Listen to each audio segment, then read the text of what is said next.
Vacation and Pledge of Allegiance will be led by Councilmember Spar. Thank you. We are thankful for this day that you have given us, for its blessings, its opportunities, and its challenges. May we appreciate and use each day that comes to us. We pray for strength and guidance for each day's duties and each day's problems. May we be challenged to give our best always, and may we be assured of your presence with us. Amen.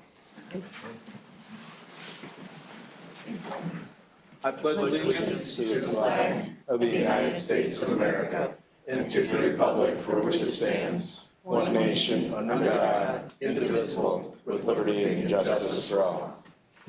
Thank you. And I'll ask the clerk to call the roll, please. Councilmember Spar. Here. Councilmember Thacker. Present. Councilmember Wilkins. Here. Councilmember Jones. Present. Councilmember Leopard. Here. Councilmember Perry. Here. Councilmember Reesner. Here. Let the record show all 7 members are present. Minutes from April 17th, 2023, regular and committee of the whole were distributed. Are there any questions, corrections on those? Seeing none, the minutes will stand approved as presented. We are now under committee reports. Finance Committee, Councilmember Reesner. No report, Madam President. Thank you. Law and Community Planning, Councilmember Leopard. No report, Madam President. Thank you. Materials and Equipment, Councilmember Jones. No report at this time, Madam President. Thank you. Personnel and Labor Relations, Councilmember Perry. No report, Madam President. Thank you. Recreation and Public Property, Councilmember Wilkins. No report, Madam President. Street, Sidewalks, and Sewers, Councilmember Thacker. Thank you, Madam President. I do have a report.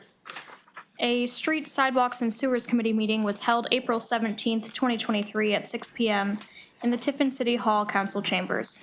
Attending were committee members Cheyenne Thacker, Kenneth Jones, Kevin Reesner, Daniel Perry, and Stephen Leopard, along with council members Vicki Wilkins and John Spar, City Law Director Brent Howard, Mayor Dawn Yanantuno, City Administrator Nick Dutro, City Engineer Matt Watson, and Chief Polly.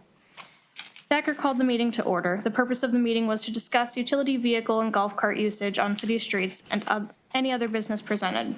Item 1, Watson presented information to the committee regarding the necessity of consent legislation to be passed for ODOT to pave a portion of State Road 18 that has been annexed by the city. This is the section in front of Walmart. The project will be done by ODOT at no cost to the city. ODOT will bid the project in November of 2023, and construction will likely begin in 2024. Reesner moved to have the law director's previously prepared legislation be presented at the regular meeting of that same night, i.e. Ordinance 23-26. Leopard seconded the motion. The motion passed 5-0. Item 2, Watson presented information to the committee regarding legislation necessary to continue the sewer projects, EQ Basin, Benner Interceptor Project, and the Main Interceptor Project. Presented that night as resolutions 23-18, 23-19, 23-20, to pursue loans for WPCLF for each of the contracts. The loans would have low interest rates to help keep sewer costs lower for citizens. WPCLF will reimburse the city for any upfront cost before the loan is distributed. Watson requested council pass these ordinances with an emergency and bypass council's 3-reading rule. Leopard moved to have said ordinances presented at the same meeting. Reesner seconded the motion. The motion passed 5-0. Item 3. Leopard asked if we would like to consider separating utility vehicles and golf carts. Perry said he would like to separate them. Jones concurred. Leopard thinks utility vehicles would be a useful tool for public works, and that by codifying the use of utility vehicles, Heidelberg and Tiffin University would be brought into compliance as they currently use these vehicles on their campuses. Perry agreed. Howard asked for more information on inspection requirements. Chief Polly presented a potential guideline for inspections and passed it out. The mayor's concerns for golf carts is that they may slow down traffic and also safety. She also asked Chief Polly if he would take his children on a golf cart in downtown Tiffin. Polly said he has been trying to do his best to not give his opinion, but instead offer facts based on accident reports and how other cities are managing golf carts. He wanted to lay out the risks and said all people have a have a risk-reward balance. He said as he has gotten older and now in charge of other people, his risk mitigation is higher, so he would not ride a golf cart in the downtown area based on his experiences. He would prefer that we do not permit golf carts on 35-mile-per-hour roads. Reesner said he was on the fence but leaning yes. He is in favor of time restrictions and is worried about golf carts ending up on sidewalks. Perry asked if we could talk specifically about utility vehicles. Howard asked if council would have the same inspection sheet for both types of vehicles. Perry thought it could be good to start that way and potentially expand in the future. Steve was in favor of separating them and wanted golf carts to have the following requirements in addition to what was listed on the sheet provided by Chief Polly. LED lights, no rear-facing passengers, no three-wheel golf carts, 25 miles per hour only, and brake lights higher than 36 inches. Leopard also hoped this would be passed as a pilot program until the end of the year. Thacker was in favor of a pilot program. Jones is in favor of separating the two. He followed a large tractor on the way to the meeting and thought it would be similar for people following behind a golf cart. He would take his children in a golf cart. Reesner is in favor of a pilot program. Members of the community, Jerry and Jeannie Green, spoke about how they hope council will consider treating golf carts and utility vehicles as different vehicle types. They also don't want it to be a yearly inspection fee. They think few people will take advantage of the program. Bob Schreiber was in favor of a pilot program with some restrictions for safety and for vehicles to be insured.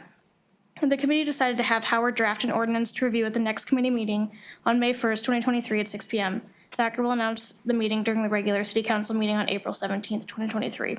With no further business, the committee adjourned at 6:44 p.m. Thank you. Questions regarding the report? Okay, thank you. Economic Development and Downtown Planning, Councilmember Spar. No report at this time, Madam President. Thank you. Does anyone see the need to schedule a committee of the whole meeting? Okay. We are now under reports of the officers. Her Honor, Mayor Dawn Yanatuno. Thank you, Madam President. Once again, I'm sorry, but I have a long presentation scheduled here tonight. We have 3 proclamations tonight, and Chief Polly has some special awards to present. And so I'd like to start out with Chief Polly, if you'd like to come up, Chief.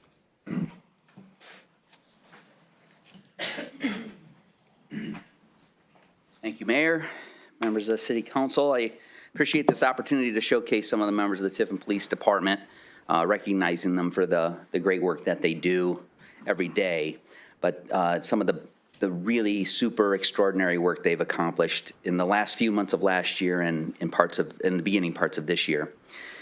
So the first award that I would like to pass out, can I have Officer Caden Wuscher and Officer Moore step forward here, please? All right, so first tonight, I'd like to highlight an ability that is important and achievable for all members of the Tiffin Police Department: availability. Availability is where accessibility meets consistency. Being consistent, being present, being ready. That is what these officers represent. It is not easy in the law enforcement profession to be present, consistent, and ready every day. These 2 officers have done it. There's a third as well. I'll get to that in a second. But these 2 have done it, and it's important to recognize this is no small achievement. These officers, Officer Wuscher and Officer Moore, are being recognized for perfect attendance for the year 2022. This is Officer Wuscher's first perfect attendance award. Should be yours. Nice. Congratulations. And this is Officer, hold on, don't leave anywhere there, Caden. And this is Officer Moore's 10th.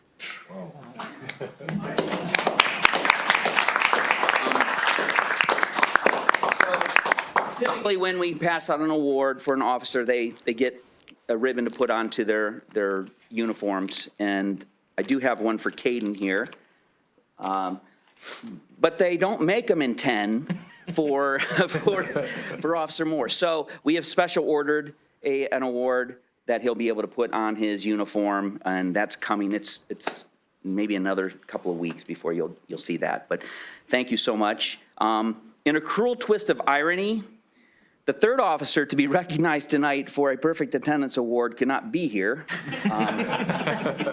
Andy Stevens has received his second perfect attendance award, but due to a personal conflict, he could not be here tonight. So I still wanted to honor him for that. So can I have a hand for these 2?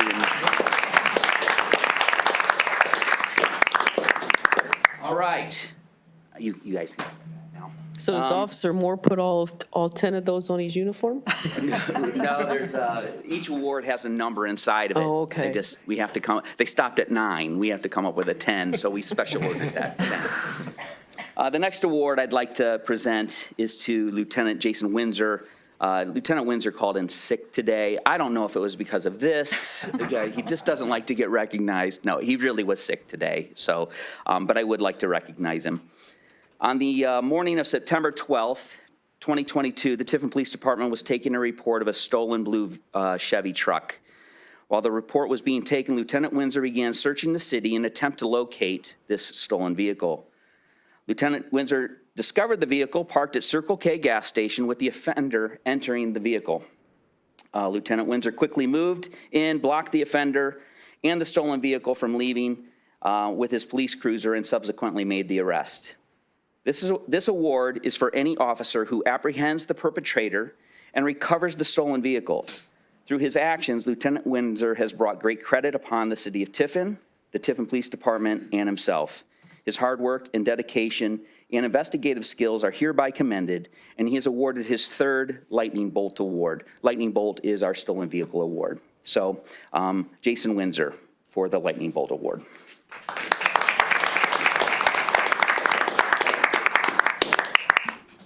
Could I have Dispatcher Morgan Lynch?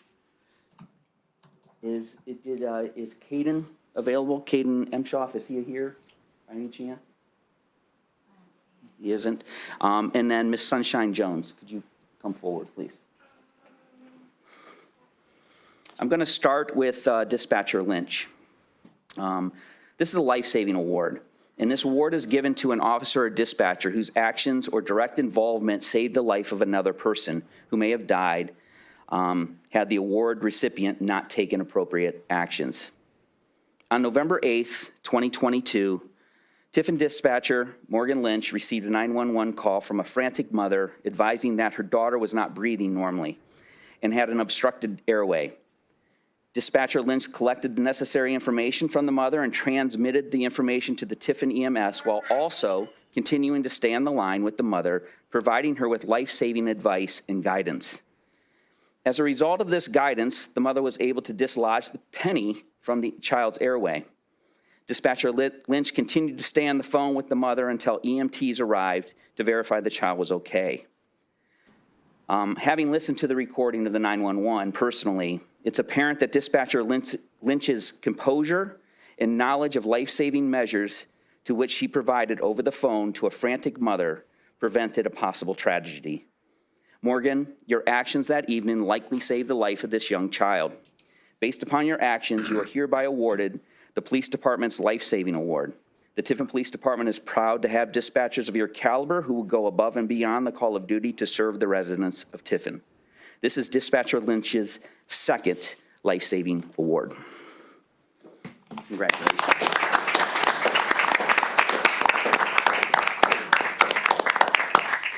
Okay, so Caden's not here. So a life-saving award goes to Caden Emshaw. Officer Caden Enshaw, and I will explain his participation here with Miss Sunshine Jones. On Saturday, March 25th, 2023, Officer Emshaw was dispatched to a resident on East Perry Street for a report of a male who had collapsed in the bathroom and was unresponsive. Upon Officer Emshaw's arrival, he found a female administering chest compressions on the male subject.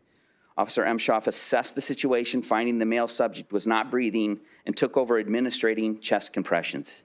The chest compressions were successful, and the male subject began to breathe on his own once again. The subject was subsequently transported to Mercy Hospital and then taken to Mercy Health at St. V's in Toledo, where he had emergency surgery and a pacemaker implanted. Officer Emshaw's quick response and training undoubtedly saved the life of this person. And for his life-saving of another, he is hereby awarded the Department Life-Saving Award. And Tiffin Police Department, of course, is very proud to have an officer with his caliber amongst our ranks. So Officer Emshaw, his 1st life-saving award.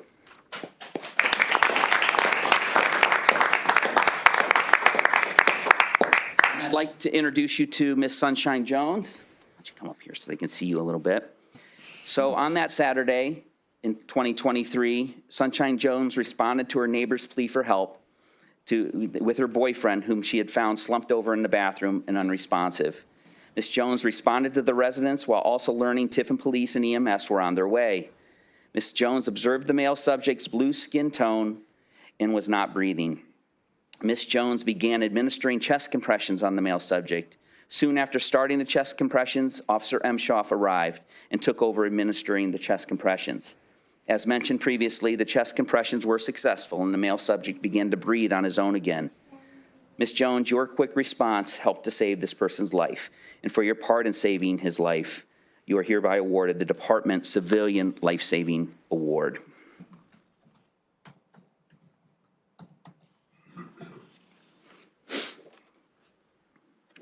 Thank you, and congratulations.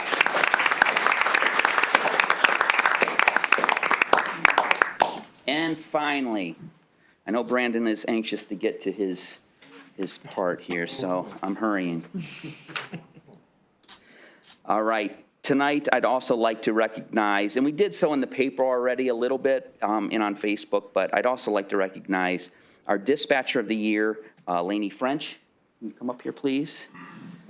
Drew Westenbarger was our Officer of the Year, and with a personal conflict, he could not be here tonight, but I do want to recognize both of them. Dispatcher Lynch and Officer Westenbarger are both awarded the Dispatcher of the Year and Officer of the Year for 2022.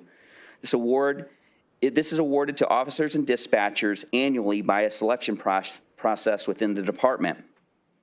Lainey, you are commended for your hard work and dedication to the Tiffin Police Department and the community we serve.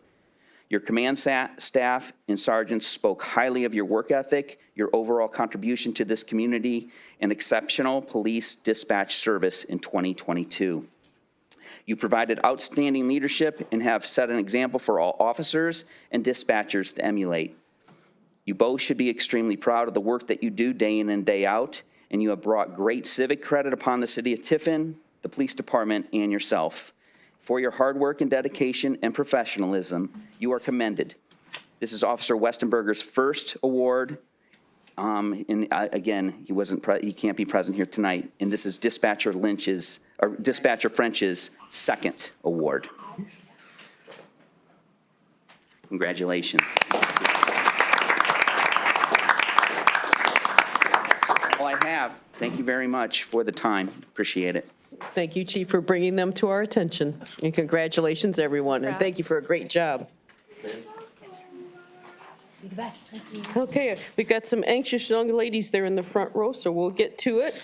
We have several proclamations, and not knowing which order to do them in, I decided to do them in the order I received them. And so Brianna reached out about her daughter in January, and so I thought it was important to do hers first. And so here's our proclamation. Whereas May 14th, 2023 marks Childhood Apraxia of Speech Day, during which awareness will be raised throughout Ohio about childhood apraxia of speech, an extremely challenging speech disorder that affects 1 in 1,000 children. And whereas children apraxia of speech, CAS, causes children to have significant difficulty learning to speak and is among the most severe speech deficits in children. And whereas the act of learning to speak comes effortlessly to most children, those with apraxia require early, appropriate, intensive speech therapy, often for many years, to learn to speak. And whereas without appropriate speech therapy intervention, children with apraxia will have diminished communication skills, but are also placed at high risk for secondary impacts in reading, writing, spelling, and other school-related skills. And whereas that such primary and secondary impacts diminish future independence and employment opportunities and challenge the ability to become productive, contributing citizens if not resolved or improved. And whereas public awareness about childhood apraxia of speech in Ohio is essential for families of children with this neurological disorder and the professionals who support them to achieve the needed services for those learning to use their own voice. And whereas our highest respect goes to these children, as well as their families, for their effort, determination, and resilience in the face of such obstacles. And whereas Apraxia Kids is the leading nonprofit that strengthens the support systems in the lives of children with apraxia of speech, please visit www.apraxia-kids.org for more information. Therefore, be it resolved, I, Dawn M. Yanantuno, Mayor of the City of Tiffin, do hereby proclaim May 14th, 2023 in the City of Tiffin as Apraxia Awareness Day on this first day of May in the year of our Lord 2023. So help me welcome Scarlett, Miss Scarlett Wybera and her mom. And she also has her little sister here too. Cute.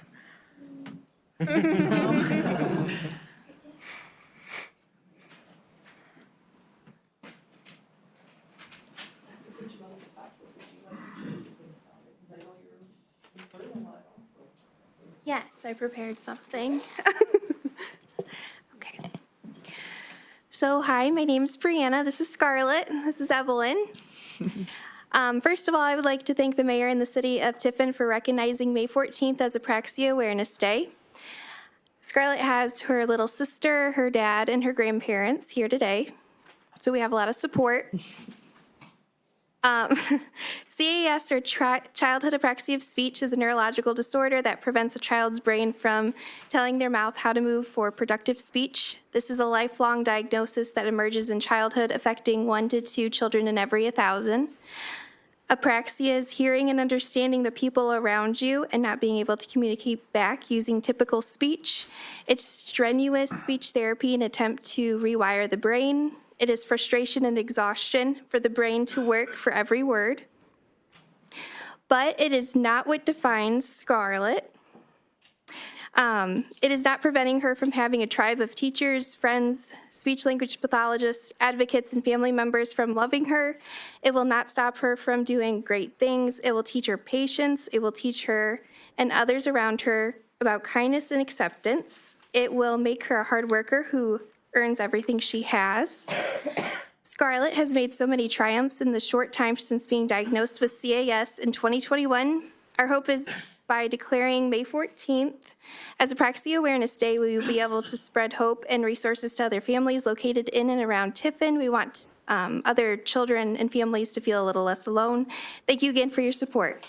Do you want to say anything?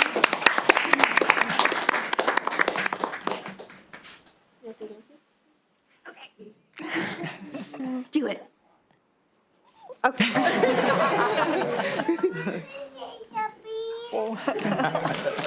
Happy New Year. Happy New Year. What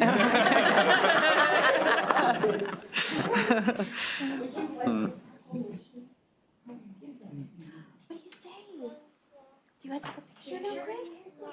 Okay, you want to go stand up there? Say cheese. Thank you. Thank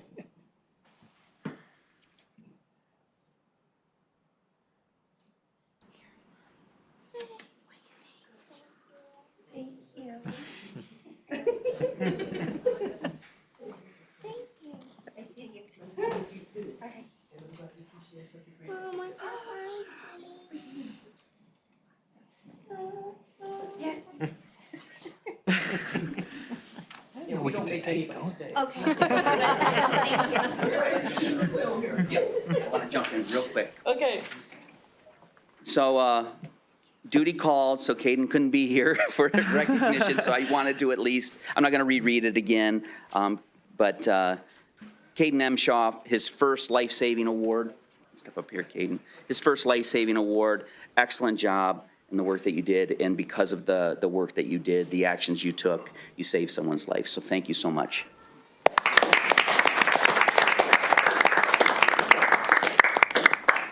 Glad he got to make it. Thank you. Okay, number 2. Okay, Bridget, I'm sorry, this one's the sad one. Oh. Okay, whereas nearly 6,000 children and adolescents will be diagnosed with a brain tumor in the U.S. in 2022, and whereas childhood cancer is the #1 disease-related killer of kids in the United States, and brain tumors are the most deadly type, despite significant progress over the last several decades, survival rates for certain brain cancers remain perilously low. Brain cancer represents approximately 30% of total childhood cancer deaths. And whereas 200 to 400 children in the United States are diagnosed with diffuse intrinsic pontine glioma, DIPG, every year, a brain cancer with a 0% survival rate. Most of these kids will live less than a year after a diagnosis of DIPG. And whereas childhood cancer is on the rise, averaging 0.7% increase per year since 1975, and whereas only 4% of federal funding for cancer research is allocated for childhood cancers, and of that, a small fraction is spent on childhood brain cancer research, whereas because of their location, some pediatric brain tumors and the required treatments can cause significant long-term impairment to intellectual and neurological function, and whereas the causes of most childhood cancers are unknown, and at the present, childhood cancer cannot be prevented, and families who are or have been in treatment work tirelessly to change these alarming statistics. Therefore, be it resolved, I, Don M. Yanantuno, Mayor of the City of Tiffin, Ohio, hereby proclaim May 2023 in the City of Tiffin as Brain Tumor Awareness Month, and on May 17th as DIPG Awareness Day, on this first day of May in the year of our Lord 2023. And Scott Kurian, I don't think he's here with us this evening, but he always brings this to our attention every year, and so I wanted to make sure we did that. Okay. Ed Sheeter, I'm glad you're here. Thank you for coming. We have one for you also. Okay. Whereas safety is the highest priority for the highways and streets of our villages, cities, and state, and whereas motorcycle riding is a popular form of transportation and recreation for more than 200,000 people across the state and millions across the nation, and whereas in an effort to make motorcycling in Ohio a safer and more enjoyable sport, motorcycling organizations from around the state are now planning a collective venture to promote motorcycle awareness, and whereas all motorcycle organizations, clubs, dealerships, groups, and highway safety officials in our state should join Abate of Ohio Incorporated and a Motorcycle Ohio program in actively promoting safe operation, increased rider training, improved licensing efforts, and motorist awareness. And whereas during the month of May, all roadway users should unite in the safe sharing of the roadways throughout the state of Ohio. Therefore, be it resolved, I, Don M. Yanantuno, Mayor of the City of Tiffin, do hereby proclaim the month of May in the City of Tiffin as Motorcycle Awareness Month, and urge all members of our community to join in recognition of this significant occasion and achievement of motorcycle organizations and enthusiasts on this first day of May in the year of our Lord 2023. And just so you know what Abate of Ohio stands for, it is Awareness Bikers Aim Towards, American Bikers Aim Toward Education. So I want to make sure I said that correctly. I'm trying to read Liz's handwriting. So Ed, I would like to give you your proclamation, and if you would like to speak about it, that would be okay too.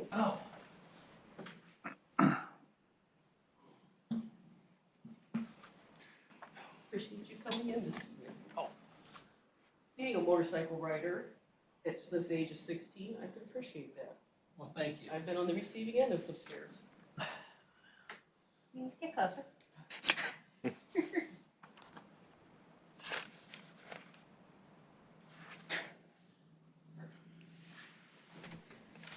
All right, thank you, Mayor, City Council. I will be taking this Saturday, and it'll be recognized on the State House steps when we present the governor's proclamation, as well as proclamations from all over the state of Ohio recognizing Motorcycle Awareness Month. May is traditionally the month when you see the motorcycles coming back out, and some people have gotten out of the habit of looking for them, and there's enough distractions in life the way it is. I understand that. We're just asking people, look for us. We are a legal, licensed, and insured mode of transportation. We just don't have the luxury of doors and bumpers when somebody makes a mistake around us. So thank you, and hopefully we can keep a few people safer this year. Thank you. Well, the change a few years ago with turning on the headlights has been a big help. Yes. Makes them a little more noticeable.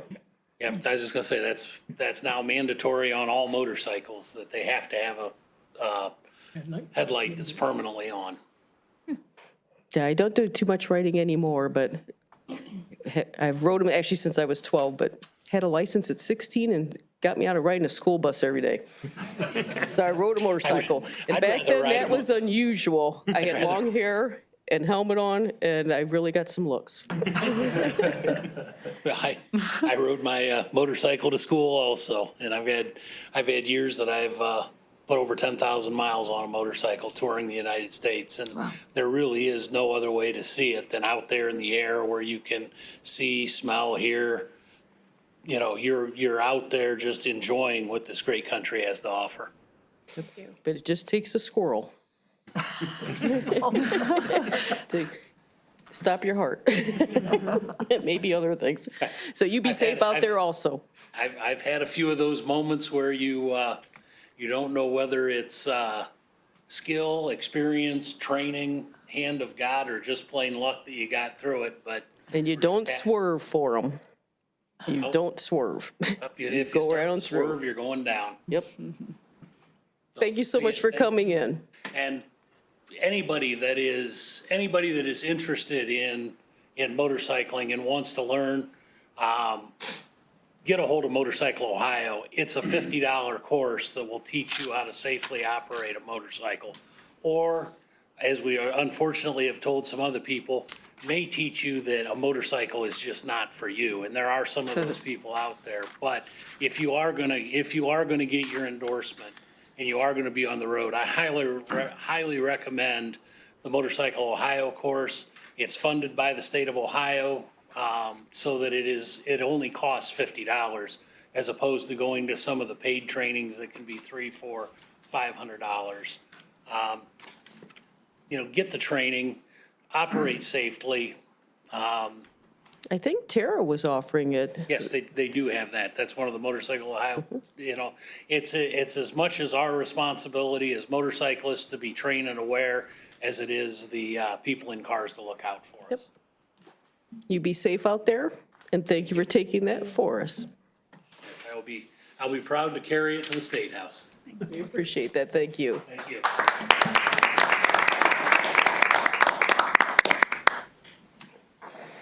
Okay. Brandon, you've been patiently waiting. We continue with our department heads this evening, and he is the sixth up. He is Brandon Berner from our Public Works Department. Take it away, Brandon. Yeah, maybe not. It said my desktop's being shown on the screen. Is it being shown on the screen? It'll be up there, sure. There you go. Just really quickly,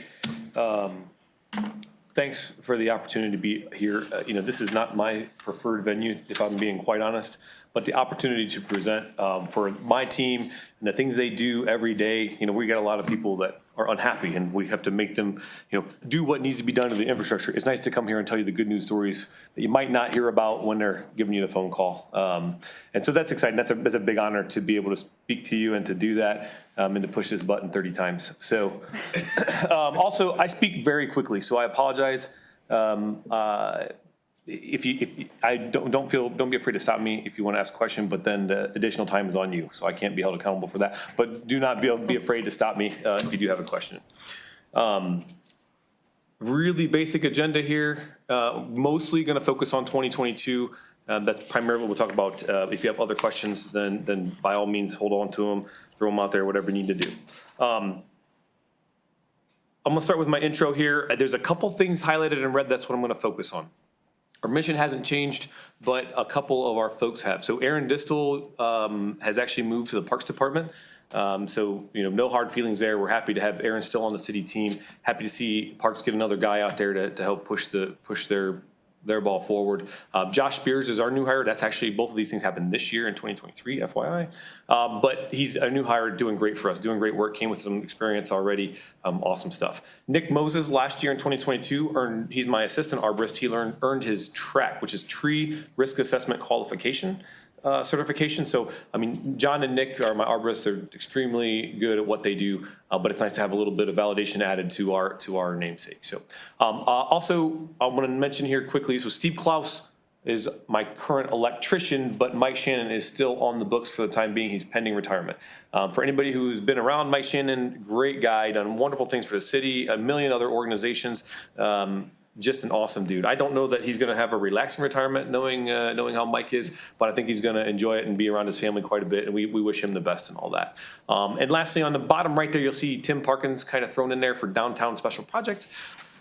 There are some things that we have to do that are their own niche. And downtown and some other things we give to Tim to really pay attention to when we're, so it's like when we're talking about things that might take our distraction from or distract us from that type of work, Tim is there to really keep it going. And he's done a great job, even just in the last year, part-time doing great things. This is awesome. What I will tell you is we're gonna have a couple slides that pop up maybe some point that talk about what we do. Here they are. We do a lot of things. That's the bottom line. I'm not gonna waste a whole bunch of time for you there. City of Tiffin equipment. City of Tiffin? Really? What I am gonna talk to you about though is my, I'm gonna stand above the worker bees here. My 2022 highlights, and so we'll kind of get to those on the screen. A couple things that we hit this year, work orders in general. So that number changes from time to time because of the way that I rack and stack my work, but our completion rate has bumped up another 5% to 97%. And that might just sound like a big load of BS, but the reality is we went through and started a comprehensive audit process so that somebody in the shop was going back through all of the open work orders a couple times a year to make sure that we're closing down some of those because it's easy to forget. I mean, we generated 998 last year, and that's because we moved over 300 or 400 into other systems that we use to keep track of work. So it's nice to see that percentage go up as these guys do that. Again, that's what we do. A lot of stuff. We don't do water or gas, so leave me out of that. But we do streets, sewers, electric, trees, all that stuff. As I said, the total work orders up there, 97%. On that left-hand side. I'm gonna take you down to the street swept. I put a little blue tag on there. 92 lane miles of curbed road is what we have to sweep, and we swept 120 lane miles last year. Yes, that is more than an amount. We are starting a new program. We are proactively doing twice a year on every curbed road plus once a month downtown. This is not something that we did definitely in those numbers, and it's something that the EPA requires of some communities to lower their sedimentation that goes into waterways and things like that. We're doing it voluntarily, not because we have to, and we're seeing really good results from that. So I'll have a picture of that later to show you what that pile looks like, but it's a lot of stuff we picked up. Snow and ice removal is way down from the year before. That's mostly a really good thing for us. It'll be back, don't worry. Leaf bags, we had a lot more sold and a lot more picked up. So I'll put a 2-second plug in here. I think that we need to look at how we do leaf bags around here. We generate a lot of waste from that process to create mulch. The mulch part's awesome, but the waste part not so much. I'm trying to think of some options. If constituents have come forward to you or you have your own thoughts, by all means, let's have a discussion at some point. Bottom right there, trees. I'm really sad about the planted number. That is really terrible. And it was by design though. We are creating a master planting design, which means that the right species of tree goes into the right spot, where someone isn't gonna harm it. And it's wanted and nurtured and can last a long time. So we're paying a couple $100 for a tree, and that tree is gonna be with us for 75 years. That's the goal. And rather than throw trees in there so that I could tell you, well, how many trees we planted, we're trying to do it right. And we're working heavily with Steph Miller from the Urban Forestry Department with ODNR, and I think it's going to be a great thing. But the really good news story there too is the pruning, and you'll see that a couple more times with that 858 trees pruned. That's even over 200 more than last year, I believe, which is good news. So we're actually pruning trees. We have contracted out some removals. I think I got a question from one of you regarding this. We've contracted out several removals because we used to just remove trees all summer, which is good. It gets bad trees out of the way. It's not so good when you haven't pruned anything because then you got to remove more trees. It's kind of dumb, right? So we're getting into that right rhythm, and I'm really proud of us for that. 2022 continued here. Let's go with interceptor sewer cleaning. You don't see an arrow on that. Third one on the left-hand side. You don't see an arrow because 2 years ago, even last year, I could not have cleaned part of what we cleaned in that almost a mile of linear feet clean. That's huge. That's a really big deal. And hopefully, if time allows, I have a picture of like that giant pile of junk that we got out there. It's awesome. Maybe not to you, but to me, sorry. Sinkhole repairs at the bottom left, those are the bane of my existence. They show up everywhere. We've knocked out 10 last year, 10 in 2021, 14 last year. I still have 17 or 18. That level stays pretty common. It's a pretty common thing. And you'll also see sewer replaced on the top right there, 1,625 feet. That's almost double what we replaced last year. It's good because we're getting a lot of work done, right? It's killing our euchre tournaments, but we're getting a lot of work done. But it's also bad in the fact that we have sewers that we're fully replacing. This is not, Matt Watson replaces sewers and they do that thing from the engineer side, design plan, put this stuff in the long-term control plan. These are things that we're coming across like, no, stop, this has to be replaced now, let's do it. So good and bad. Length of alleys dragged and graded. I'm not going to put out a public service announcement other than to say we have changed our methods a bit. We are getting a lot more done because we're dragging them rather than a full grade every time. If you have questions about that, you can ask me on the sideline. If you have residents talking to you a lot, the bottom line is I know that I've done this twice of my about 3 miles of stone alleys that I still have to get up to the shape to be able to be drug. But we're making great progress. And the numbers themselves speak for themselves in terms of the call volume that from when Brandon Berner stepped in 3 or 4 years ago to Brandon Berner taking phone calls now. It's just phenomenally different. We're not done. We're still working forward on it, but it's a really good news story.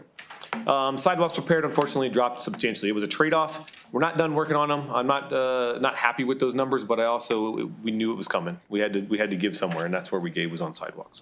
And asphalt repairs, that's a red arrow going for Ann Street. It's sad. We had to buy a lot of tons from a contractor. However, Ann Street looks great because we replaced that sewer there. You'll see that above in that 650 feet. So a little bit bigger than what we can do by hand. Although you will see we saved about 12 grand because that handwork that we can do on asphalt takes a little bit of time, planning, effort, equipment, but man, it does save you a heck of a lot of money when you do it yourself.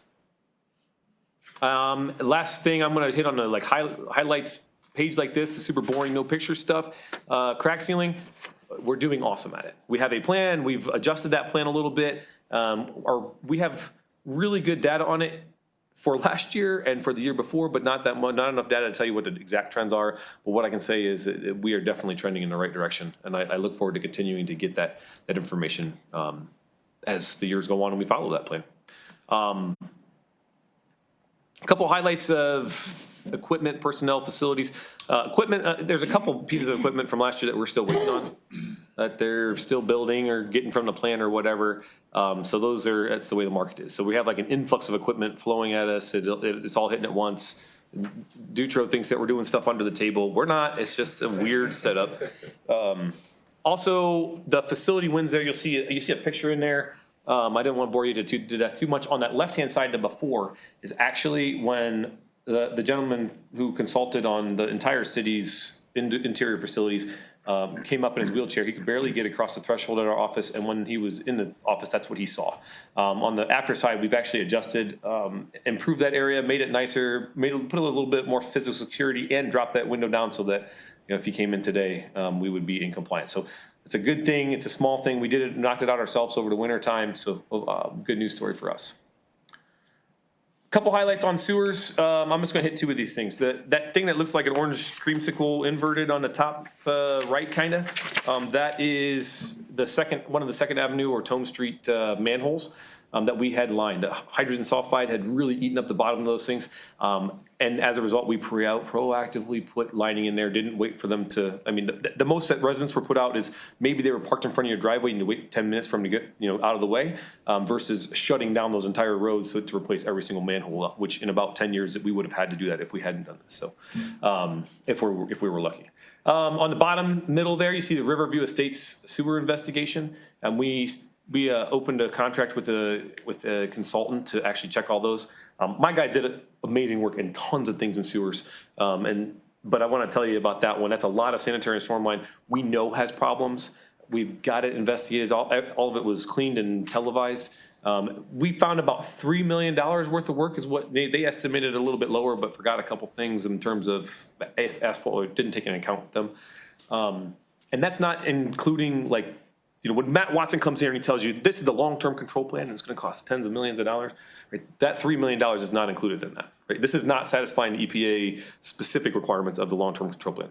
What are we trying to do to get ahead of that or get catch up with it, is to incorporate it as programmatic repairs to our sewer lines, where we're finding things, when we can get them lined. And really we should be doing that already, but things like that manhole lining project you see right there, sewer lining projects, those are what we will incorporate into the mix to get ahead of that. So just so you know. And there's a quick visual: interceptor cleaning starting at the Kiwanis Manor and ending at the sewer plant.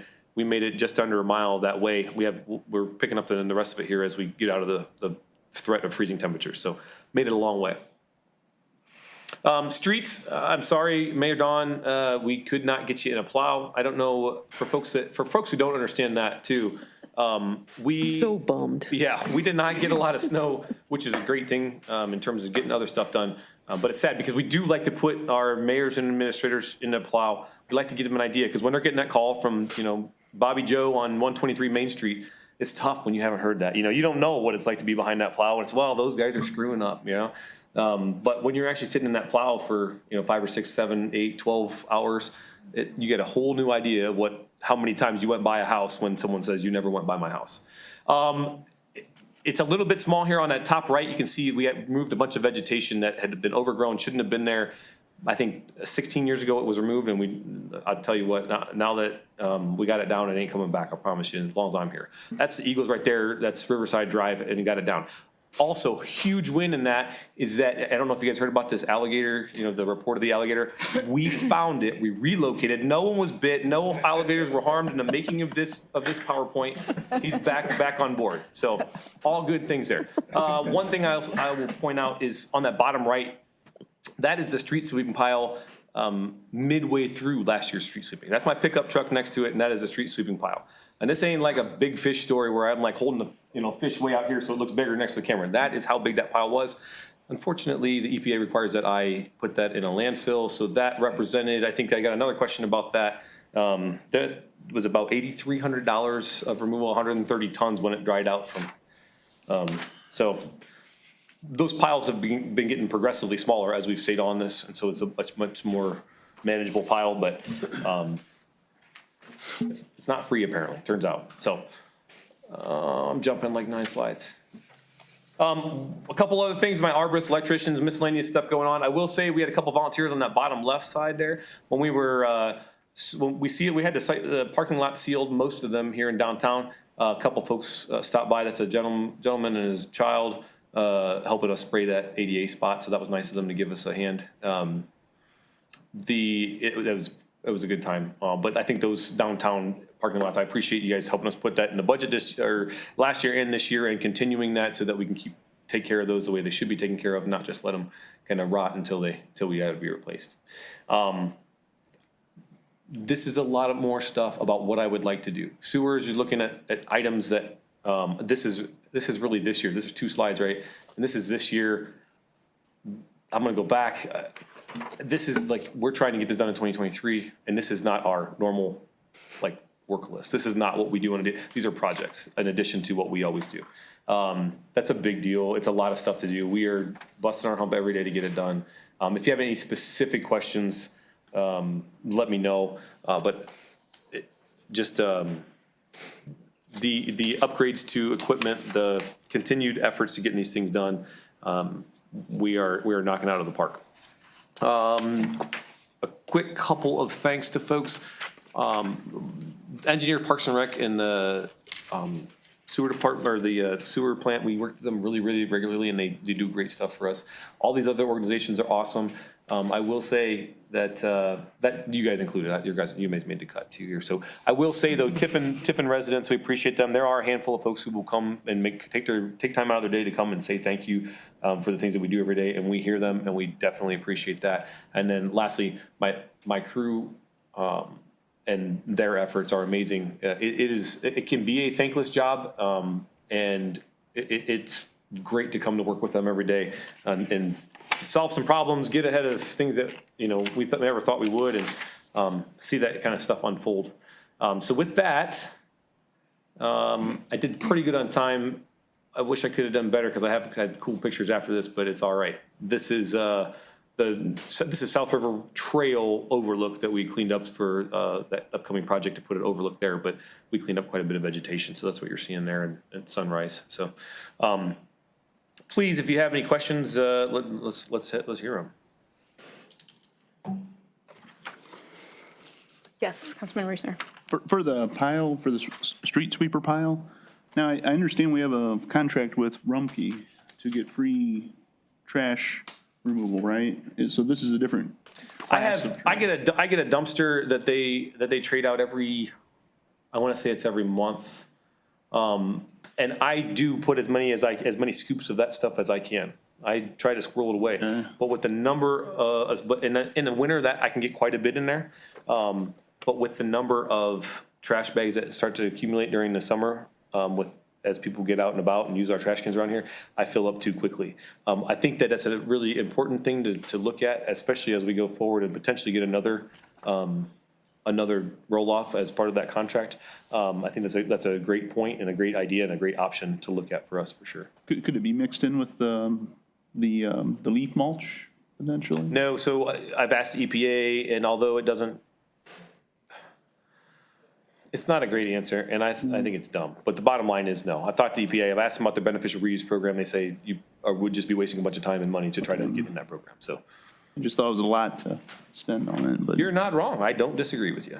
And last question is, around the 300 block of Ella Street, when's the growing pothole gonna get patched? I will take a look at it. Okay, thanks. Perry. The river looks great. Yeah. Before and after, it was very neglected. Looks awesome. Two, I know like where my in-laws live, they put the leaves out by the road, and then a big truck comes by and like sucks them all up. Is that ever something that you have thought about or looked at, or? We have, but I'm not sold on that simply because it's a machine that we run for 1 month in a year. And it's a machine with a lot of pieces and parts and things like that I got to keep running for all that time. I don't love that. I have 3 vacuum machines, and I'll tell you what, when they go down, it is a nightmare. So I don't love it just because of the upfront costs and then the potential that, how long does that last? Right. Just not a great answer with the leaf bags and stuff, I guess, is what you got to earlier. Because there is a lot of waste with that. But. Yeah, I'd love to go to compostable bags in the future. We don't do it right now. 1, because of price, and 2, because we can't see inside of them. There are a lot of things that go into the clear bags that I'm sorry, no, we're not taking that. Talk to me offline if you want some funny stories about that. We actually tried that quite a few years ago now, but there would be stuff hidden under the leaves and would kill the machine. Yeah, we do have a leaf turner that the sewer plant actually has that turns those piles in the composting process, so. Councilman Leopard. Yeah, sucking the leaves up off curbs. It happened on Park Avenue out by Oakley Park one year when we did suck them up. Got a shovel in there. And it shut Public Works down for a long period of time. And we had to battle with the snow and the ice getting leaves off the street and out of the boulevards. Any other questions? No, but I don't think the citizens of Tiffin realize what all your crew does. You're all very much behind the scenes, in the bowels of the city, literally, doing trash, helping out wherever you can. Every time there's a special project, your group's expected to help with that. And I just want them to know that and to know that I really appreciate what all they do. And anytime I've run into them anywhere, they're so polite and helpful and put up with my asking questions. You just have an awesome crew out there, and I appreciate all you do and all they do for the city of Tiffin. Thank you. Thank you. You are free to go, sir, unless there's other questions.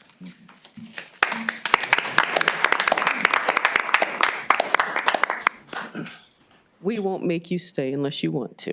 Do you have? Oh, I'm sorry. Yes. Oh, wait, one more thing. That pile this pile right here, that's what came out of that interceptor sewer, and that's about another 2/3 of that pile when I took that picture. that was just out of that sewer. So that's pretty impressive, by the way. Councilmember Thacker. That's all. I just wanted to thank you guys for all you do and see the pictures so you can send them to me. I'm curious, so. I think it's great. You got them. You could have showed your pictures. We yeah. wouldn't care. What's that? You could have showed your pictures. What's that? Oh, well, I think I covered most of them, so it won't take any more than 2 seconds here. That is the same picture, but a little bit closer there.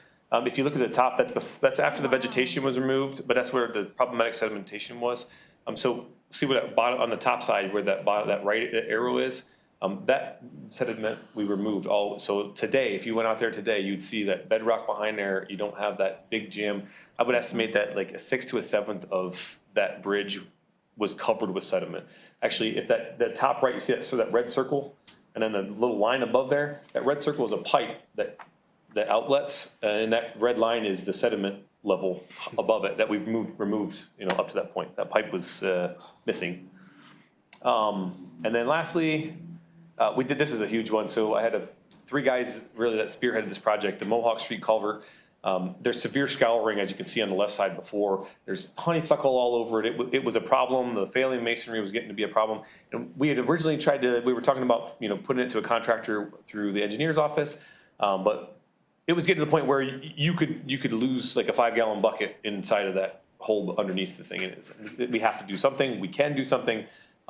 We saved tens of thousands of dollars by doing this on our own. And the guys did a great job. We actually re-diverted that through a temporary pipe, pumped it on through, put a new bottom in there, redid the embankment. It's just a great, far better than it was. Saved it and saved us a heck of a lot of money in the process. So that's what I wanted to show you. That's my show and tell today. So I don't think Riverside Drive has ever looked as phenomenal as it does when you guys went in there and cleaned that out. It looked amazing. Yep, there's still more to do there, but And I'm glad you got the alligator. We were concerned. Rescue and recovery. Just want to let you know, Watson tried taking credit for that culvert too, so. Oh, they footed the bill on that one. Okay, good. So I'll give him that. All right, fine. Thank you. Thank you, Brandon.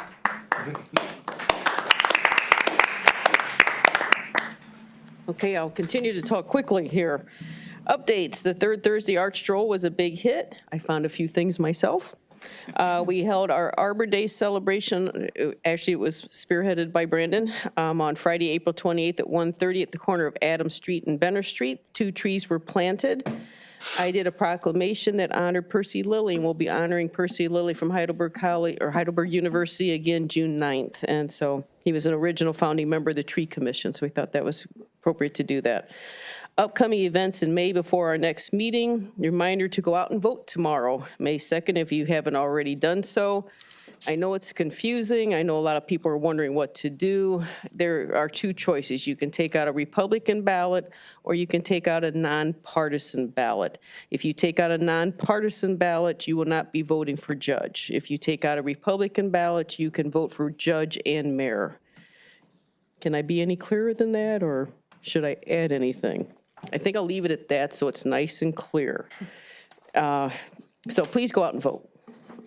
On Sunday, May 7th, Handle with Care will be having an event at Meadowbrook Park from 1 to 3, and I will do another proclamation to kick them off. And there will be a kickball game, so if anybody's interested in playing kickball with them, you can do so. On May 9th, 6 of us will be attending the Wauseon, Ohio 2023 Northwest Ohio Tree City USA Award Celebration. We will be receiving our 42nd award. So Liz and I will be going with our arborist Nick Moses and John Pottinger. Mike Pinkston and Brian Ferguson will also be attending. On May 11th, my office will be hosting all of the 3rd graders from Tiffin City Schools as they do the 3rd grade Tiffin tour. And there's some tug and war back and forth if Josiah Hedges gets to stay with me or if he's going to the Seneca County Museum, but I keep trying to hang on to him. He's sporting a dog shirt right now. He looks quite cool in my office. And so I'm hoping to hang on to him, but if I must give him up, I will. I've been having a lot of fun with him. He's been moving all over the place in my offices, scaring people on purpose. Freaking people I've been out. freaking people out with him. It's been fun. I'm sure. I've been enjoying Don't do it it. to me. Yeah. If you come in, you'll see him. And also that same day, May 11th, is very popular with a lot of events, but also that day, ribbon cutting at Hedges Boyer Park to celebrate their Wi-Fi hookup out there. And so that concludes my report unless there's any questions. Any questions from the mayor? Okay, Thank you. thank you. Clerk of Council, Ann Forrest. No report, Madam President. Director of Finance, Kathy Kaufman. No report, Madam President. Thank you. And Director of Law, Brent T. Howard. No report, Madam President. Thank you. We are now under written communications.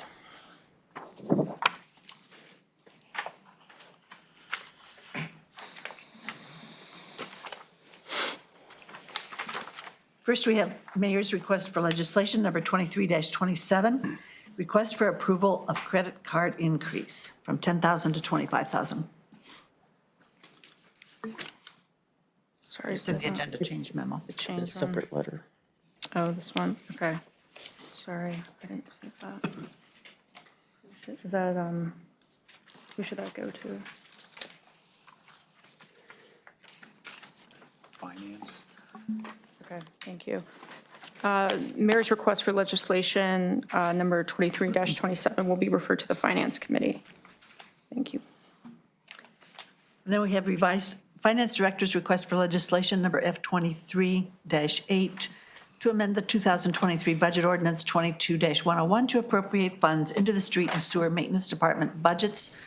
There was a change in the quantity, and it's under Substitute Ordinance 23-24. Thank you. Finance Director's request for legislation number F23-8 is prepared for, in tonight's meeting packet as Substitute Ordinance 23-24. Finance Director's request for legislation number F23-11 to amend the 2023 Budget Ordinance 22-108 to appropriate funds into the Police, Park, and Director of Communications budgets. Excuse me. Yep, Finance Director's request for legislation number F23-11 is prepared for tonight as Ordinance 23-28. Finance Director's request for legislation number 23-12 to amend the 2023 Budget Ordinance 22-108 to appropriate funds into the General Administration budget. Finance Director's request for legislation number F23-12 is prepared for tonight as Ordinance 23-29. And we also have communications received in support of John Bing's appointment to the Seneca County Board of Health from Barry Fanning, Mary Jacoby Smith, and William Ryer. Thank you. These will be held on file in the clerk's office. And that concludes the written communications. Thank you. We are now under oral communications. Anyone wishing to address council may step to the podium, sign in, and direct their questions to myself.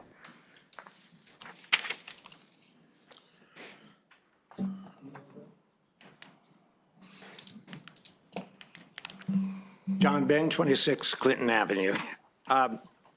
Several people have suggested I come and answer any questions that you might have with regard to the appointment to the Health Board. Her Honor, Cheyenne, Kevin made that suggestion. If you have any questions for me, I'd be glad to either answer them or take note and provide a written answer. Thank you. Does anyone have questions for Mr. Bing regarding the health appointment? Yes, Councilman Perry. Thank you for coming. Sure. Obviously, my biggest opposition was just your background. So I guess I would just ask you why you feel like you are the best fit for this. Let me answer that in two ways. Sure. One is I've made it a kind of general policy for all my life not to be aggressively seeking positions, but when I'm asked by someone, I've been willing to volunteer my services. Only time I didn't do that, I think, was when the mayor wanted to reappoint me to the park board, and I thought that it's time that some new blood and younger hands might be better able to do that. Specifically, though, I mean, the mayor was the one that asked me to do this. Specifically in terms of qualifications, I've done a number of surveys. Some of them involved the various kind of human problems that we have in the county and the like. I did that in the past for the United Way Community Needs Assessment, and I've done a number of other kinds of surveys of that ilk. When I was working up kind of recently in Madonna, I did a full study on the development of a public health program for Madonna University, where we took a look at the various ways in which public health can be both acute and a informational program. So I worked on that. As I said, I think in what I submitted all my life, I have been interested in and involved in the general area of health and public administration. I think maybe more than not my experience of 3 years in East Africa when I was much younger, because there the problems of public health were, I think I would say, extreme. And one got very much involved locally in working with a group of people. I was there during the transition from British to Ugandan rule. And so those of us that were teaching at a university there were very much involved in kind of local affairs, working together with the commissioner and the like. But I guess the one thing that I could offer is my whole life has been the attempt to help people utilize or see the ways in which it's possible to use information effectively in making decisions. This is kind of what I taught in political science, because I taught research methods most of the time. And that was basically, how do you make useful, how do you make good use of information? How can you be objective? And so I think I was saying to someone, if I realize this is a really controversial kind of question right now, and I know that there are people who feel very strongly about some of the issues that have confronted the health board in the past. I don't represent a group, and I don't represent a particular position at this point. If I were part of the board, I would do the best job I possibly could to study all the information that's available and make a decision which I thought was in the best interest of the people of Seneca County. But if you think that it is more democratic to appoint someone to the board who represents the views of a significant number of people who have absolutely my respect and I think the right to press the candidacy of people who are going to directly represent them and positions they've already arrived at, then please do that. If you want someone that is going to kind of start out fresh and will look at more than just the few issues that have already come and have been debated. I also think that in my time at the 40 years president of the Park and Recreation Board, and this was not a very controversial board. We had a couple of times, the mayor will recognize, when we did have some debate with people who came to our meetings with valid points, and we didn't necessarily satisfy everyone. Dawn, you clearly were one of those people, but we were able over that period of time to achieve, I thought, remarkable unanimity. And we had people who were very active in the Democratic Party, very active in the Republican Party over those years, and we didn't feel that a lot of what goes now for being political really mattered as much as we planned and instituted. It really developed a new park system for the city. But I saw myself as someone whose job was to find agreement, to get support, hopefully unanimous support for what we did. And I think we were on the whole successful. So I've had a lot of experience working with a board and achieving that kind of success. Thank you. Whether that could be carried over to the health board, I realize the difficulties and problems that the health board is facing at this point. Thank you. Councilmember Reesner. Thanks, John, for coming. Thanks also for your past service. This is kind of a question, I didn't really have this type of question for Dr. Sewell, but it kind of entered my mind. Would you provide an example of how you keep up with the latest trends and developments in the healthcare industry, especially those that might have happened in the past few months, being recent? I am dependent to some extent on reading the local news. I have talked to a number of people who have been involved and who are obviously concerned. Part of my kind of general way of living is to do a lot of reading and a lot of talking, and but also being cautious about making up my mind prematurely. Thank you. Any other questions for Mr. Bing? Councilman Jones. Yeah. Thank you, Mr. Bing, for attending. My opposition is based on pure numbers, even with the 3 written requests that Clerk of Council Forrest shared with us this evening. 16 people have spoke against yourself being on the Seneca County Board of Health, and only 5 people have been in favor of it. So based on sheer numbers, and I told 5 out of these 21 people, if the numbers don't change, I represent the 2nd Ward, but I feel I represent the community as a whole. And when 16 are against and 5 are for, and I've never met you till tonight. I've heard your name about the park board, 40 years on the park board, but other than that, I didn't know who you were. One person, you answered it already. One person asked me, were you representing a group of people? And the answer is no. You already touched on that one. The other one is, are you for mandatory, when it comes to COVID-19, are you for mandatory masking or no mask at all? I wouldn't be for either. I mean, again, if you think about mandatory masking, I think is a too much one size fits all, right? I mean, everyone wears a mask all the time in bed, and obviously not. So it's a matter that you have to look at in terms of the particular kind of circumstances and situation. As much as possible in terms of my own values, I'd like to give people the maximum choice themselves as to what they do. And I've gotten myself into some trouble in the past with a number of my friends because I tend to go maybe too far on that side. Now, I've lived long enough. Benjamin Franklin once said he's lived long enough that many of the things he thought were right in the past, he's discovered weren't quite as good as he thought they were.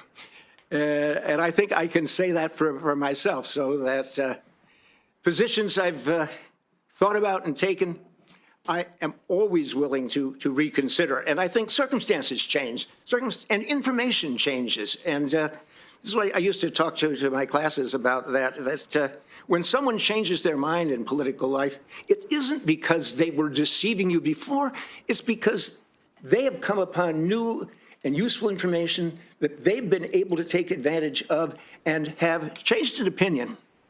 And I think that's sort of what I would do. And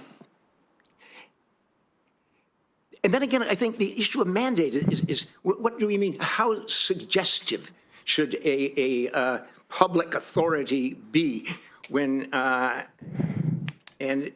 again, I would err, I think, on the side of not kind of forcing people in a kind of draconian fashion to do a lot of things. I would appeal to the good sense of people. One of the things, when you teach at a university, one of the things that becomes very evident very early on is that when you tell a group of students, this is what you should believe, this is what you have to do, this is what I want on this paper, all you get is kind of mindless opposition. But when you explain to people, here's the reasons. I mean, I'm all for full public information so people can make up their own minds. On the other hand, there are situations where people's decisions could hurt other people. And in those circumstances, if the evidence is strong, then we do constrain people. We do tell them you can't drive at a certain speed on our roads. And if I was convinced that some kind of mandate, a public mandate, would really save lives, then I certainly would consider it. Thank you. But I don't have a kind of one side or the other position on things like this. Thank you. Sorry, I was too long. Could I ask Councilmember Jones a question? Sure. Anything else? Councilmember Jones, I know last time when this Dr. Sewell debate came up, you made a point of reading a letter from New Riggle. We also had somebody step up from Fostoria. We also had somebody step up outside Tiffin. All of the letters we received are Tiffin residents that supported him. So I'm curious, how many of those 12 or 17 letters, whatever you said they were, how many of them actually are citizens of Tiffin that this vote is for? Because this recommendation is based on the citizens of Tiffin. Tiffin proper, 18,000 people. And I don't have those facts of these 21 people. And just going by names, I only see one that I can clearly say that I know is from Tiffin, and the other 20, I'd have to, I don't know. I didn't ask any of these 21, whether it's email, a lot of them were just text messages. I am not in support of Mr. Bang. Put their phone numbers on here. I don't have their names, no addresses. I didn't ask anyone where they lived. I didn't ask anyone, can I share your name or phone number with City Council? So I don't have an answer for that. I didn't have a chance to kind of respond to when you were talking about the numbers back and forth on that. And obviously, this is an issue which has created some very strong opinions and feelings. And I recognize that and I respect that. And this is one of the real problems of how do you understand government and democracy? Most people in any community are open-minded and are, on the whole, willing to consider more information and look at a question. But when a group of people feel as strongly as many people do about the landfill issue, then there's good reason, there's good argument to support them. I gather that on the health board at this point, they are well represented, and that it might well be beneficial in the long run for someone, more people on the health board who would be more open-minded about the questions that we face. But I understand the position people take and the desire they have for someone who represents them to be an additional member of the health board. Any other questions for Mr. Bang before we move on? You have something else? Not for Mr. Bing, but I will pass this single sheet down to the mayor. I'll ask you, this is, as of now, not public information, unless President Boyle or Director Law Howard ask me for this. Well, I'll pass it down to you. Just curious, And because the opposition that, seems so. to be outside the Thank you, city. Mr. Bang. Oh, I'm sorry. Yes, Councilman. It's not for Mr. Okay, Bing. thank It's you. more of, I guess, just comment on this and that. But I will say I have looked up the people who have messaged me that actually gave me their names. And most of the people who have messaged me do live outside of the city. And I understand that the health board represents the entire county, and that's really important. And all of Fostoria, even the parts that are not in the county. So I understand where their concerns are coming from, but I take very seriously for me that I'm trying to represent Tiffin, because those people have representatives in other ways. If they live in the city of Fostoria, they have 2 representatives that represent them. And technically, the 5 that are from the Health Advisory Council, on the Health Advisory Council, you have both mayors, you have village mayors, you have township trustees, you have commissioners, or at least one commissioner that I'm aware of. And so the rest of the county is getting that representation. So for me, I think it's important that we represent the people that live in our city and take into consideration the concerns of people, that are outside of our city. But at the end of the day, the people who live in our city are the people that we represent and take care of. Thank you. Does anyone else wish, I'm sorry. Yeah, I'm sorry. I You're have fine. one thing, and this is what I've been struggling with. That's an excellent point, except for the fact that when that board makes a decision, we can't say, well, it doesn't apply to the city of Tiffin because our representatives didn't agree with it. So when we're talking about our appointment as representatives of the city of Tiffin, we are adding a voice to an entire county board. You can make a decision regardless of what. I've also looked at the original contract. I'm not a lawyer. I'm not an expert in this at all, but it looks to me that it's up to the board how many votes we get, and they can change that at will.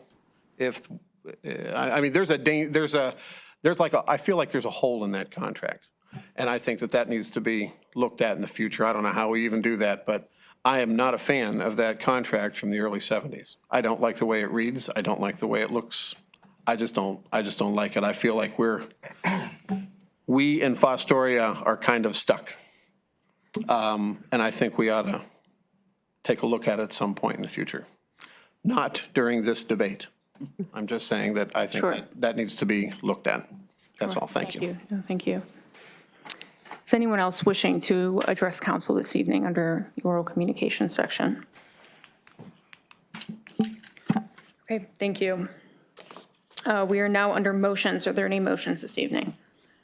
Councilmember Reesner. Okay, see if I can get this right here. I want to amend by substitution 23-24. Anything else I got to add? That's fine. There's a motion to amend ordinance 23-24 by substitution. Is there a second? Councilmember Perry. Yeah, I'll second, Madam President. Thank you. There's a motion and a second. Is there any discussion? Okay, seeing none, I'll ask the clerk to call the vote for passage. Councilmember Spar. Yes. Thacker. Yes. Wilkins. Yes. Jones. Yes. Leopard. Yes. Perry. Yes. And Reesner. Yes. Motion carries. Are there any other motions this evening? Thank you. We are now under resolutions and ordinances.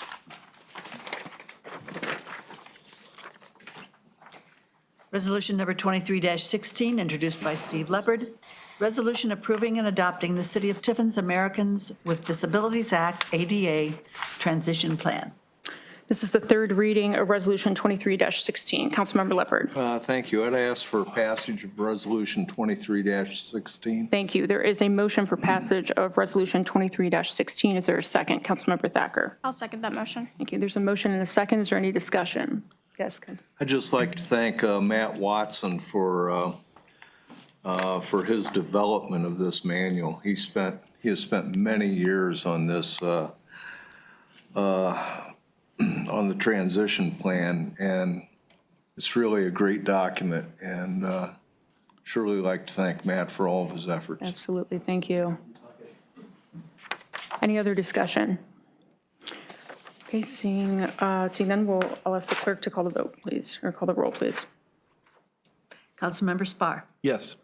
Thacker. Yes. Wilkins. Yes. Jones. Yes. Leopard. Yes. Perry. Yes. And Reesner. Yes. Resolution 23-16 passes with a vote of 7-0. Resolution number 23-17, introduced by Daniel Perry. Resolution approving mayor's appointment of John Bing to serve an unexpired term on the Seneca County Board of Health from the effective date of this resolution until December 31st, 2024, and declaring an emergency. Thank you. This is the second reading of Resolution 23-17. Resolution number 23-21, introduced by Daniel Perry.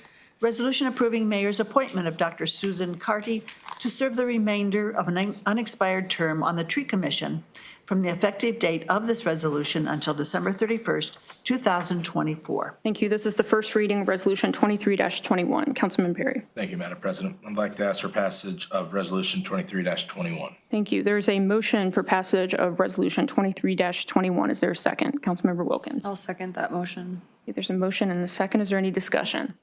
Councilmember Jones. Thank you, Madam President. I really didn't do homework on this one, but I just want council to know that I did some research, and I sit beside Susan Carty on the Tree Commission, and she is very knowledgeable. She's been a friend of the Tree Commission for over a year, so I have no problems with her appointment. Thank you. So is there any other discussion? Seeing none, I'll ask the clerk to call the roll, please. Councilmember Spar. Yes. Thacker? Yes. Wilkins? Yes. Jones? Yes. Leopard? Yes. Perry? Yes. And Reesner. Yes. Resolution 23-21 passes with a vote of 7-0. Substitute ordinance number 23-24, introduced by Kevin Reesner. Ordinance amending 2023 Budget Ordinance 22-108 to appropriate a total of $31,346 into the Street and Sewer Maintenance Department budgets from a grant received from NOPEC. Thank you. This is the third reading of substitute ordinance 23-24. Councilmember Reesner. I move for passage of substitute ordinance 23-24. Thank you. There is a motion for passage of ordinance, substitute ordinance, 23-24. Is there a second? Councilmember Leopard. I'll second the motion, Madam President. Thank you. There's a motion and a second. Any discussion? I'll ask the clerk to call the roll, please. Councilmember Spar. Yes. Thacker? Yes. Wilkins? Yes. Jones? Yes. Leopard? Yes. Perry? Yes. And Reesner. Yes. Substitute ordinance 23-24 passes with a vote of 7-0. Ordinance number 23-28, introduced by Kevin Reesner. Ordinance amending 2023 Budget Ordinance 22-108 to appropriate a total of $5,778.99 into the Police, Park and Recreation, and Director of Communications budgets. This is the first reading of ordinance 23-28. Ordinance number 23-29, introduced by Kevin Reesner. Ordinance amending 2023 Budget Ordinance 22-108 to appropriate a total of $10,000 into the General Administration budget for special event planning regarding the solar eclipse. Thank you. This is the first reading of ordinance 23-29. Councilmember Reesner.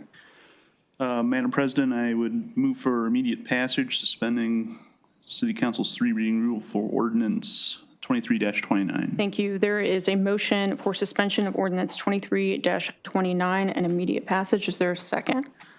Councilmember Leopard. I'll second the motion, Madam President. Thank you. There is a motion and a second. Is there any discussion? Councilmember Jones. Thank you, Madam President.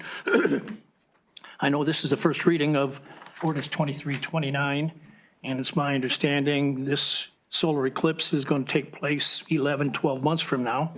And if that's the case, I'm just asking why we're skipping the three reading rule.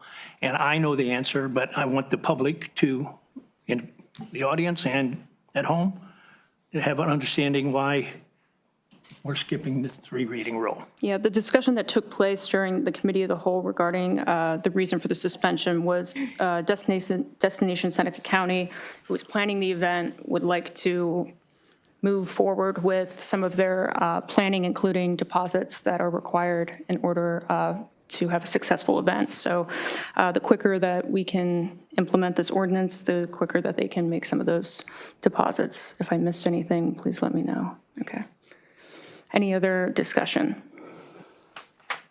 Okay, seeing none, I'll ask the clerk to call the vote on the suspension. Councilmember Spar. Yes. Thacker? Yes. Wilkins? Yes. Jones? Yes. Leopard? Yes. Perry? Yes. And Reesner. Yes. Suspension passes with a vote of 7-0. We'll now vote on the passage. Councilmember Spar. Yes. Thacker? Yes. Wilkins? Yes. Jones? Yes. Leopard? Yes. Perry? Yes. And Reesner. Yes. Ordinance 23-29 passes with a vote of 7-0. And that concludes the legislation. Thank you. We are now under other business. As discussed in the Street, Sidewalks, and Sewers Committee meeting that took place prior to our regular scheduled meeting today. Essentially, we ran out of time, and there's some further discussion that we'd like to take place here in order to keep this topic moving forward. I think where we left off was getting some clarification for the law director on the rear bumper, whether we see that as something that council wants required or not, and if so, what do those specifics look like? And I'm not sure if you have other questions for clarity or need for clarity on other things regarding this, but happy to open it up to that first topic, first item for clarification. So I guess the first question is, do we want to require a rear bumper on the golf carts? Yes, Councilmember Wilkins. I think I'd be okay with just some sort of safety mechanism, whether it's a bar or it was mentioned earlier, some sort of steel plate that would serve the same purpose as a bar, just some sort of safety mechanism on the back. It was explained earlier that there's many different ways you can have a rear collision be less maybe fatal if you have some sort of mechanism like that, so a bumper, steel plate, that type of thing. Okay.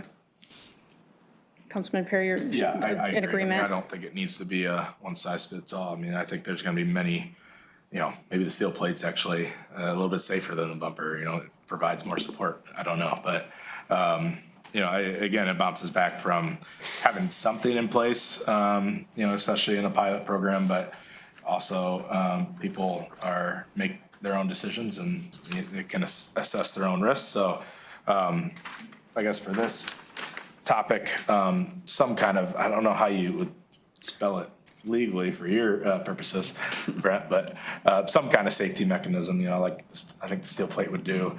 And then even on the sides, like he was talking, the grab bars on the side of it, so some kind of grab bar and some kind of, safety thing. Councilman Spar. I think the problem here is that if we don't define it, Right. we're asking Chief Pauly to decide whether it's good enough or not, and he's looking for us to tell him Right. exactly what it is so that that liability shifts with the legislation. And I'm not saying there's an easy answer to it. I'm not suggesting we legislate that you must have this, but considering that we've been talking about how these golf carts come in all shapes and sizes and can have anything, I don't know how we answer that question without saying you got to have this thing that measures this, weighs this, is attached to I don't know. But I think we have to have a definition before we can move on. That I am in agreement. That's where I was going, as well as I think that, yeah, we need to, I hear you if that's the consensus that we want to require it, but if so, I think we need to really spell out in detail what that looks like. I don't know how to do that. Yeah, I agree, especially, I don't know anything about golf carts really, but hearing just the comments tonight of how different they can be, I'm not sure what would be a universal kind of requirement. Yes, Councilman Jones. Thank you, Madam President. I would go with no rear bumper.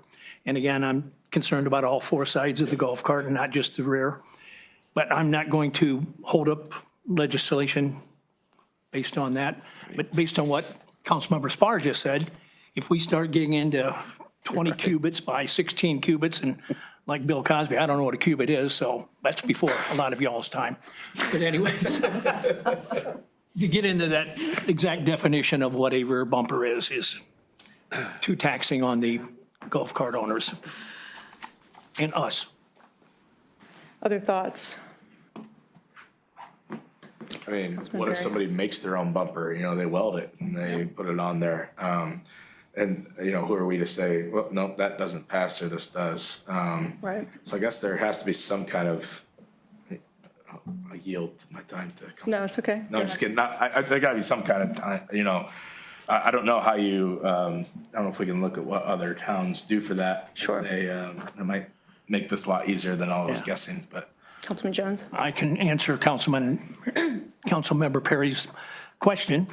How do you determine it? Chief Pauly or his designee is going to look at that oversized, extra wide bumper and not approve it. So I think City of Tiffin would look at these bumpers and make a decision.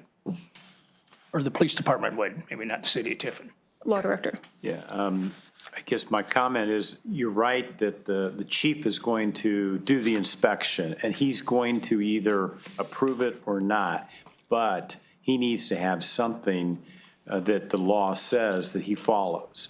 And that's the quandary here is how do you define as objective as possible what you want as a safety feature or mechanism, bumper, steel plate, how do we put that into writing so that he can check the box on inspection and then enforce that? It's not just up to his mind. You've got to tell him what to do. Councilman Jones. Thank you, Madam President. I'm all for safety, but to make this easy on City Council and the Chief of Police, let's just say no bumper. Councilman Spar. Yeah, Two things. Somebody had mentioned that once you legislate a safety item, you're not going to remove it. It's never going to be a thing that's going to be removed. So starting with less and adding more later is one thing, is a good thing, I think, for a pilot program. Number two is we're not keeping somebody from keeping their golf cart off the street. We're keeping them from putting two people in the back side of it with a bumper. So this is not a binary thing. This is if you come down and you don't have the appropriate bumper, he just marks off you can have two people and don't put anybody in the back seat. So we're not killing somebody's opportunity to utilize, and they'll go back and find out what they need to do to make it a bumper. The problem is, what's a bumper? So I think that I'd lean closer to yours, which is to say no bumper at this time. If the gentleman who was here, I don't remember his name. Bob, when Bob was here, he's got a bumper. He doesn't have to worry about that. When it comes in, it's clearly, he'll be able to be checked off for if he had, I don't know if that has rear-facing seats, but if it does, he'd be able to be checked off. If somebody else wants that check mark, I guess they can add a bumper, but they don't have to have one to pass their inspection. So I would opt for that, not putting the bumper on there unless you want people in the back seat, and that's got to be a clearly. Sure. But again, it comes up to somebody says, well, that's my bumper. What's a bumper? What's a bumper? Councilmember Wilkins. I think one of the questions was, and we didn't want to continue to go down a wormhole, was what are other communities doing? But if you look at the first inspection sheet that Chief Pauly gave us versus the second one, the only reason why he added anything about a rear-facing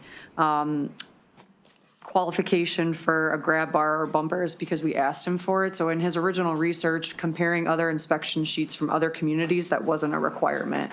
So if we're looking, Councilmember Jones said, what are other communities doing for this? Most likely they don't have some sort of rear bumper requirement, or Chief Pauly would have found it on another inspection sheet, because I think he probably did a good job comparing other ones and putting one together for us. So again, sometimes I think we've talked about this before, we add obstacles that maybe aren't even obstacles that we need to be adding to something.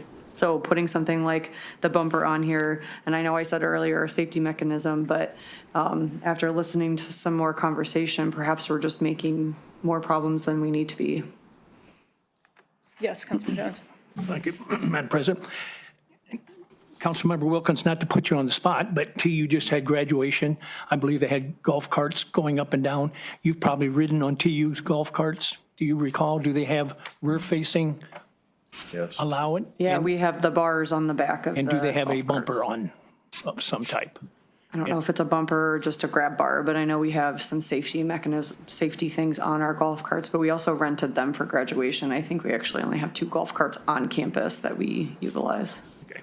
Councilman Leopard. Grab bars are built right into the bumper, Okay, so we do. from what I've seen. Councilmember Thacker. I'd be curious to talk to, I know Steve had mentioned that he had a friend who sold golf carts. So I feel like this is somebody who would be clearly an expert on golf carts, you would hope, if he's selling them and customizing them for people. So I wonder if he has some sort of definition or something that we could use, because I'm in favor of some safety mechanism on the back. But that's just my opinion. Councilman Leopard. The last conversation I had with the owner of the golf cart business was probably 2 years ago. And his recommendation was, do not put golf carts on the city streets of Tiffin. And he's in the golf cart business. If you go to Upper Sandusky, Cary, and Attica, and take a look at the laws that they have established in those cities, you will find nothing about golf carts, period. Nothing. At least that was through my investigation that I did several years ago. This is my 3rd time through golf carts. I've been there, done that. Councilman Perry. I was just going to say, Steve's friend called me last week and said he was fine with it, so. I'm just kidding. No, I think maybe we just make this real easy where we don't have to define bumper. We just say they need a grab bar in the back, because if the grab bar is attached to the bumper, that just solves all of our, it still puts a safety mechanism up We don't need to, I mean, I think you can real easily define a grab bar. It's not too restrictive where they have to, it's not too much to ask them to put a bumper that we can't define right now on, and maybe just a grab bar, and by doing that, it will come with the bumper already on it. Councilman Jones. Thank you, Madam President. Councilman Perry talks about easy to define a grab bar. Don't put me on the spot here tonight or next week or next year. To me, a grab bar is either a vertical thing that you grab, or it's like a Cedar Point car, a little railing across here. I can't define a bumper, so I'm sorry, I can't define a. Grab bar, right. Thank you, miss. Councilman Leopard. I don't have my phone with me, so if somebody wants to Google rear bumpers for golf carts, you'll probably see the same thing that I saw once before. Bumper with the grab bar already installed. And they were available for $389, I believe. And they fit, I believe, 3 different manufacturers of golf carts. Councilman Jones. Thank you, Madam President. I said it before in discussion, I'll say it again. We're focusing on bumpers on the rear of a golf cart. If it's so important to have a bumper on the rear of a golf cart, why is it not important to have bumpers on both sides of the cart and the front of the cart?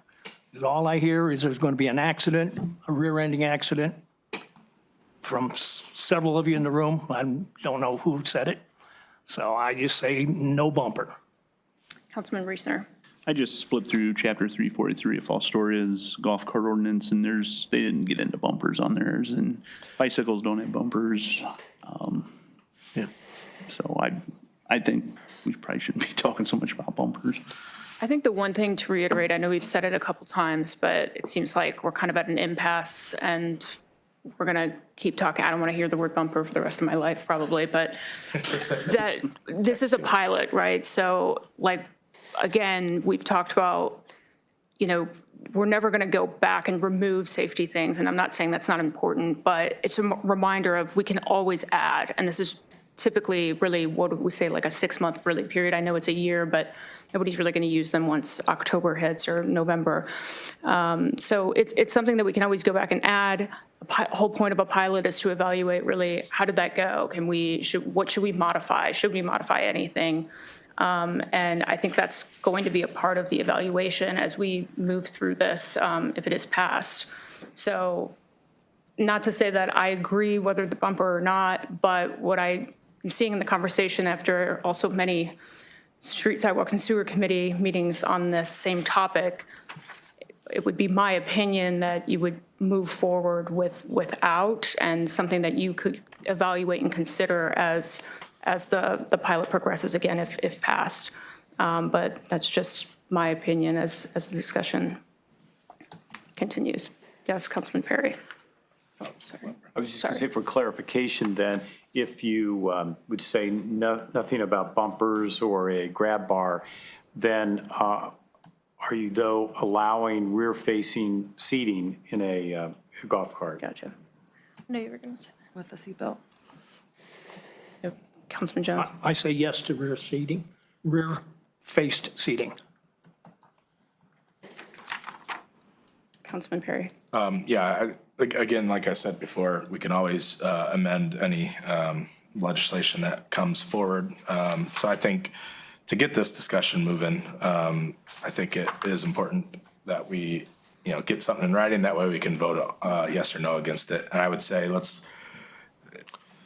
like I've stated before, my gut, what I wanted all along was less restrictions, I guess. I'm always for the people are going to take their own risk, but I was willing to concede on things because I do want to see this passed ultimately. I don't want it to fail because we are not including safety measures that someone else might vote no on ultimately that will see this conversation die yet once again. So, I mean, would we Would only the 5 members of Street Sidewalk Sewer get a vote right now to, when we draft, if we were to make a motion to draft legislation, or is it as a whole body, does everyone? You're in city council, so this is not a committee. Okay. Councilman Leopard, did you have a comment? Thank you. I would be surprised if you have any more than 12 people show up to have their golf carts permitted this year. I think 12 would be a maximum number.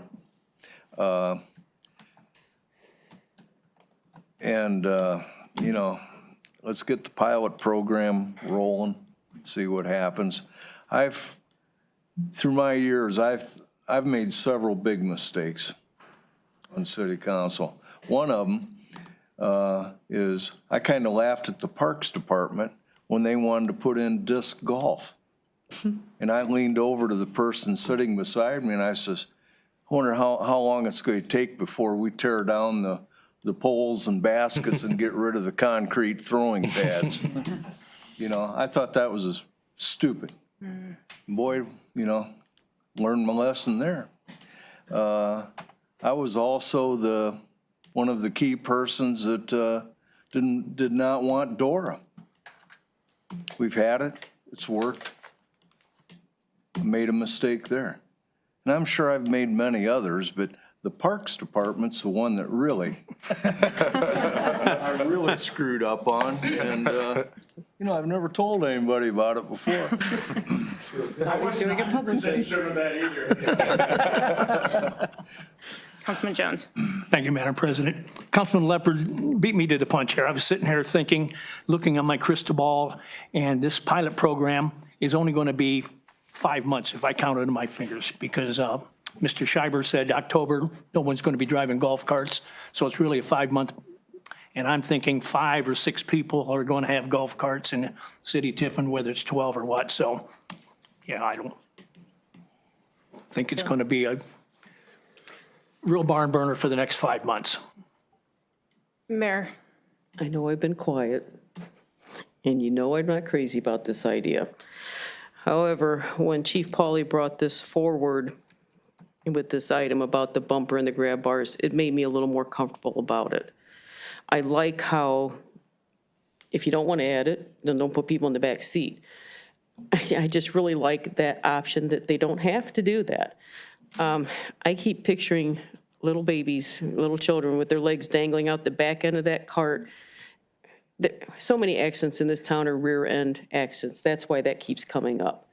And I can just see those babies' legs getting crushed, just even with a 5 mile an hour bump into that golf cart. I really, you know, I'm trying to be comfortable with this. I'm trying to let it alone. But I really wish you would leave that one in there. I just really do.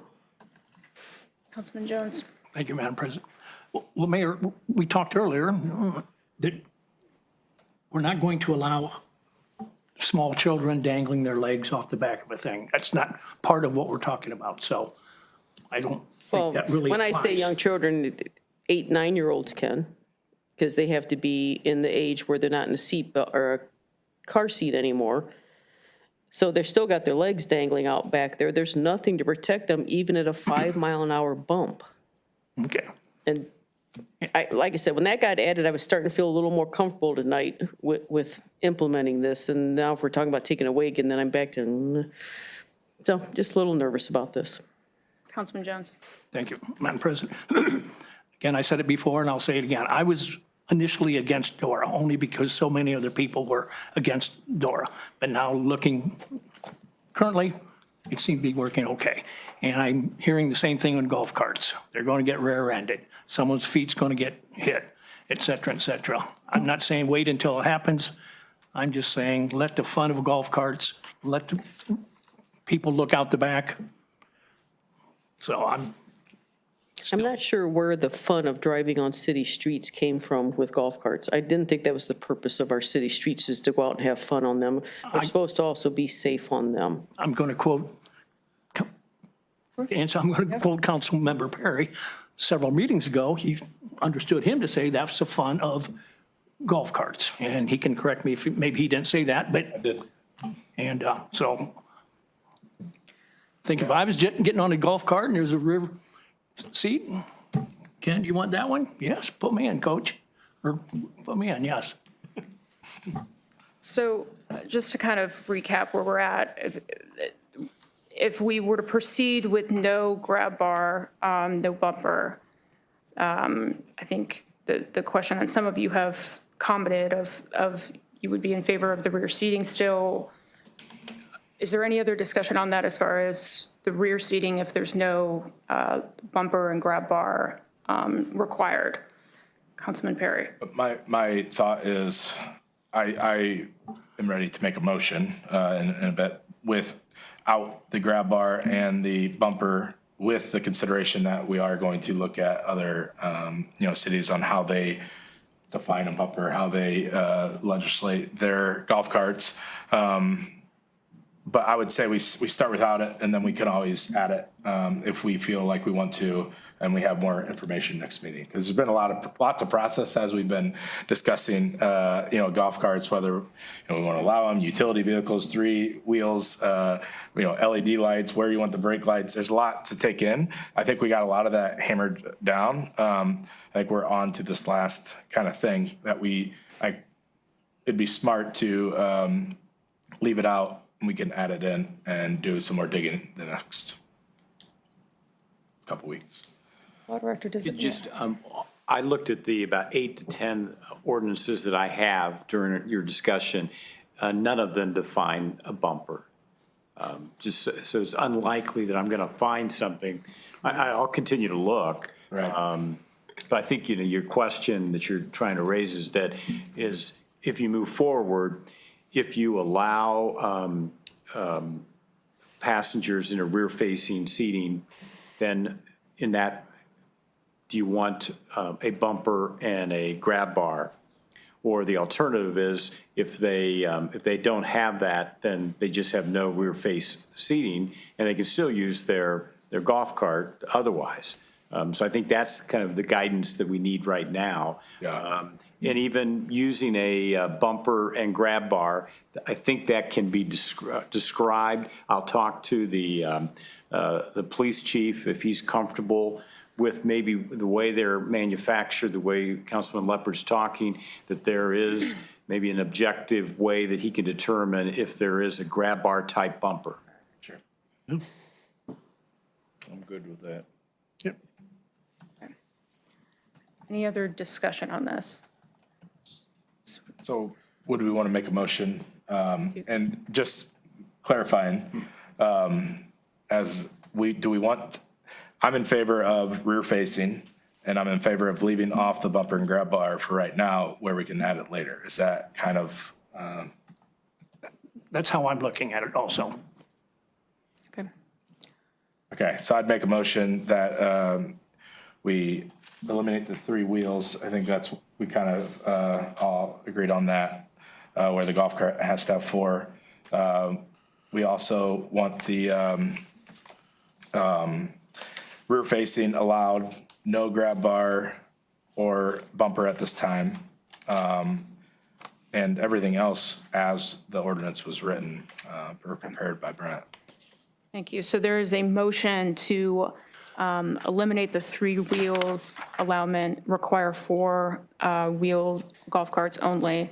And at this time, no grab bar, and also allowing rear-facing passengers without, along with everything else in the ordinance that was previously prepared.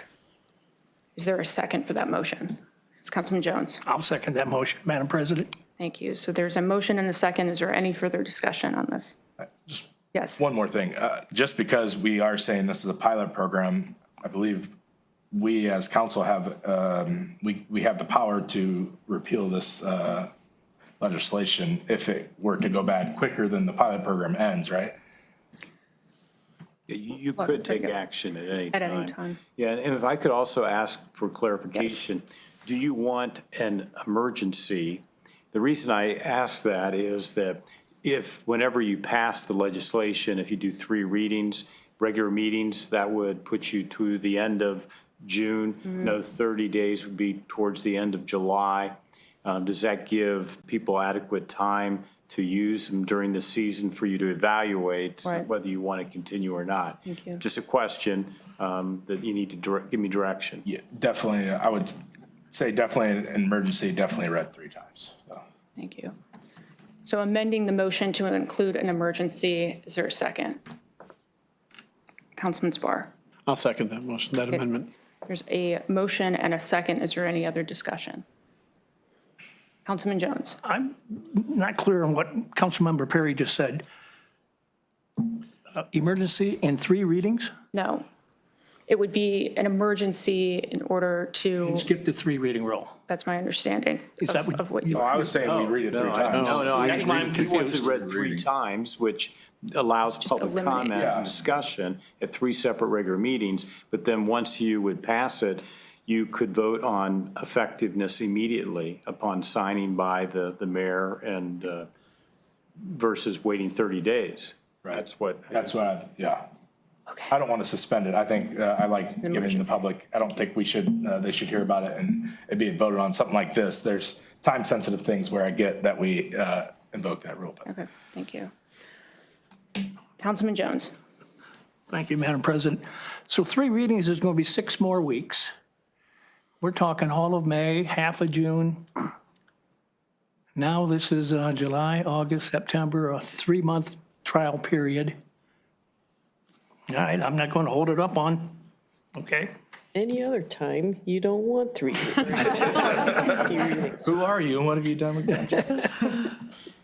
Okay. So to restate the motion and the second that we have on the table right now, there's an emergency for the motion, but 3 readings will be read, so there's no suspension. Any other discussion regarding the motion? Councilman Leopard. I'll be voting no just because of the elimination of the bumper requirement. Okay. Councilman Jones. Thank you. And for the record, I'll be voting yes because of the no bumper requirement. Councilmember Thacker. I concur with Steve.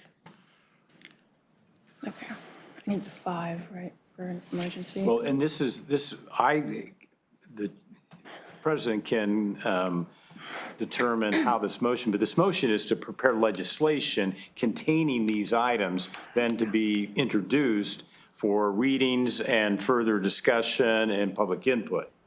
Thank you, Law Director. Yes, thank you. Again, we can amend the legislation. If we get to 3 readings and it still doesn't have the grab bar and the bumper, you could still vote it down. I thought what we all were thinking is to get this moving and to not have so many more street sidewalk sewers where we're just bumping our heads against the wall. Again, I understand why you would vote it no if this were the 3rd reading and it was to get enacted, but I think for this purpose, you should vote yes so we can keep the ball moving. Thank you. Any other discussion regarding the motion? Because yes, thank you, Law Director. That is the intention, is to allow the ordinance to be prepared, allow the 3 readings to be had, the discussion not only from us to continue, but as well as the public input on it. So is there any other discussion before we vote on this motion? Okay, I will ask the clerk to call the roll, please. Councilmember Spar. Yes. Thacker. No. Wilkins. Yes. Jones. Yes. Oh, just majority. Leopard. No. Perry. Yes. And Reesner. Yes. Okay, and apologies, Councilmember Thacker and Councilmember Leopard were no, correct? No, okay, thank you. So the motion carries 5-2. Thank you. The other piece of other business that I just wanted to mention, I'm not sure if any of you had a chance to look at the email I followed up on earlier today, and if you've responded since then, apologies, but just wanted to make sure we're still keeping top of mind the checklist, or the FAQs, I'll call it, of the candidate preparation document that we will be reviewing in the committee of the whole meeting in 2 weeks.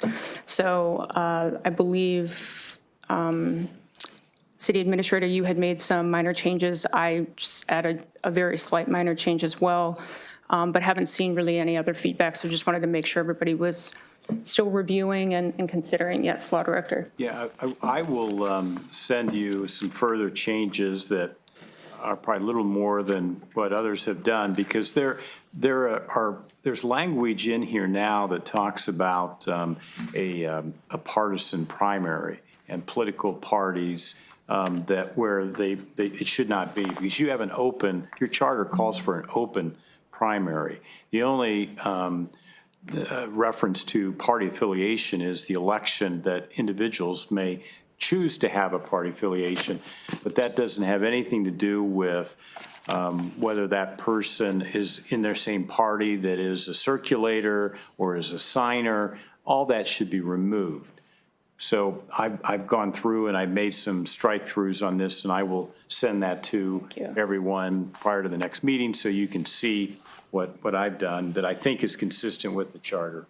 Thank you. Councilman Jones.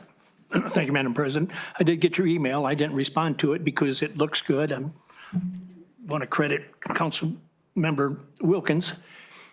Once it referenced Title 10 and a copy is attached, and it talks about specifically the three-person committee, those were my two, not hang-ups, that's not the correct term, but once I saw those two in there, that met my needs. So looks okay till I see some changes from Director Law Howard, but I don't see any additions from myself.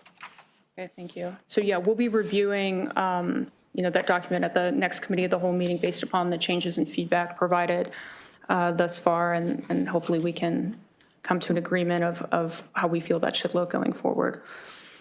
Is there any other business? Yes, Councilman Jones. Thank you. Is it okay with the council president if we wear K9 shirts to future council meetings? That would be a yes or no question. Sure. Yeah. Yes. Did you say yes? Yes. Okay. Is there any other business to come before council this evening? Councilmember Reesner, I didn't know if you wanted to schedule a finance committee meeting on the credit card increase. Do we want to have a meeting for that, or is it all right with everybody that it's just put on the agenda? It's up to your committee. Yeah. Who's on my committee? Here, I got it. Go ahead. So, Myself. Steve, John, and myself. Do we want to just put it on the agenda, or? Sorry, you were correct. Yeah, you had the 3 people. Do you want to have that? Nope. If you want to, you could Yes, Councilman always Leopard. ask the law director to prepare legislation. We could meet 15 minutes before council meeting. Sure. Okay. Let's do that. So how about, Just a question on the 17th or 15th. Is there a meeting before that? I can't recall the meeting with the Board of Elections. They elected not to attend, so there's a committee of the whole meeting, yes, at 6. Okay, at 6, That we so there invited is a them to. meeting at 6. Yes, So yeah. there's already one at 6. you could schedule a meeting for 5:45. You guys available at 5:45? Yep. May 15th, okay. I'm going to call a finance meeting May 15th to discuss